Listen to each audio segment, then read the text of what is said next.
আজকের এই মঞ্চ থেকে একটা মেসেজ দিচ্ছি, জনাব তারেক রহমান থেকে শুরু করে এই যে সামনের চেয়ারে বসা প্রত্যেকটা মানুষকে একই মেসেজ।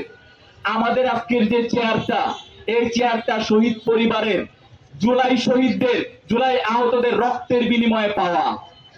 এই চেয়ারের যদি কোনো মিসম্যানেজমেন্ট আমরা করি বা মিস ইউজ আমরা করি, তাহলে এই চেয়ার থেকে লাথি মারা ফালায় দিতেও দুইবার ভাববে না।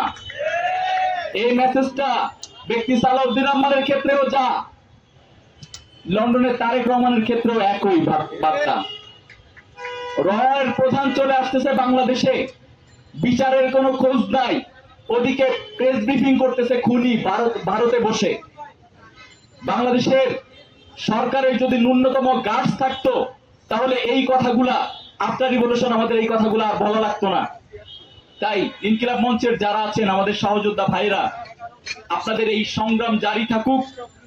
আমরা যত দূরেই থাকি না কেন আপনারা জানাবেন, আমরা দূর দূর থেকে আমরা এসে আমরা অংশগ্রহণ করব অবশ্যই। এবং যারা রাজনৈতিক কর্মী আছেন, আমি আপনাদের অনুরোধ জানাবো, এখন পর্যন্ত সংসদে নাসিরউদ্দিন ভাই বলতেছিল সংসদে কথা উঠে না। শহীদ শরীফ ওসমান হাদি আমাদের বিপ্লবের মুয়াজ্জিনকে নিয়ে আপনারা সংসদে কথা উঠাচ্ছেন না। এটার বাস্তব প্রমাণ এই যে কথা না উঠানোর যে একটা ব্যাকল্যাশ, এটা আপনারা পাইছেন কিন্তু 5 আগস্টে যখন গভর্নমেন্ট ডকুমেন্টারি দেখানো হয়েছে, সেখানে এক দফার ঘোষক হিসেবে তারেক রহমানকে দেখানো হয়েছে।